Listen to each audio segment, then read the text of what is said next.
This is Steve Melito from FUSOT. We're at the ETEC building at the University of Albany, and I am here with Bruce Bailey. Bruce is the entrepreneur in residence at the University of Albany and also a research associate at the university's Atmospheric Sciences Research Center. Did I get all that right? You did, pretty much so. Okay, good. Well, thank you for spending some time with us today, Bruce.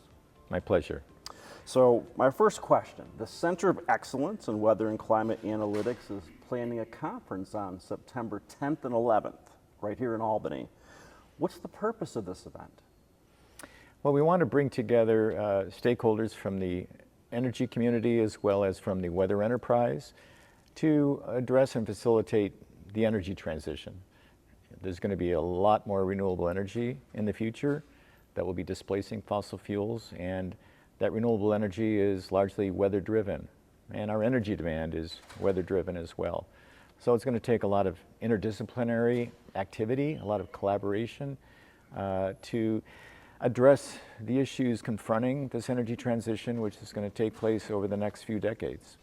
Very good. So for those who are not experts in the subject like myself, I think that means if the sun doesn't shine, solar power is not as effective. If the wind doesn't blow, we've got wind turbines that are not as active. Is that correct?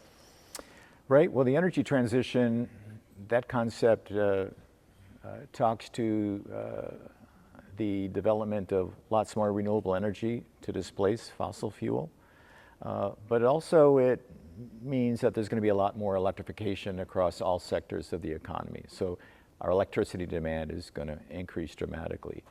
And knowing that wind and solar are subject to the vagaries of weather and even climate change, right. You need to manage this transition so that the lights always stay on, that the grid is healthy and resilient. And so there's a lot of factors that come into play that need to be considered. And so having experts come together and to discuss all these issues and to make the transition as seamless as possible. And that's the main motivation behind this conference, is to get different ways of thinking, different disciplines together to talk about how to move forward effectively. Makes sense. So what is your role in the conference that's coming up in September? Well, I'm a co-chair and key organizer of the conference. Another person is co-chair, Richard Perez, and we've both been in the weather and energy industry for decades. Okay. And we've used various meteorological tools and worked together with the energy industry to help seeing more renewables on the grid and to help deal with grid integration issues. With having more renewables, more variable generation, that's something relatively new to the grid and to electricity operations. So that can be managed very effectively. It's just how to do it. And that's something we've been focusing on in our careers for quite a while. Okay, good. And who should attend the conference? Who's it for? What's the right kind of person or company or organization to attend? Sure. Well, anyone who has an interest in or a role in the energy transition should attend. Okay. That can include energy and weather companies, utilities, transmission system operators, policymakers, regulators, and even academia. They all have an important role to play. Okay, good. Is there a role for, say, public officials as well that may be interested in this topic? Certainly. They have an important role as well, and we definitely want them as part of the dialogue. Very good. So what will people learn at this event? And if you're not an expert, are you still going to be able to understand some of the content? You will. We try not to make this a conference only for experts with a lot of geek talk. We really want this to be very understandable, approachable, because there are many disciplines in the room. And the important thing is to understand where each other is coming from. Right.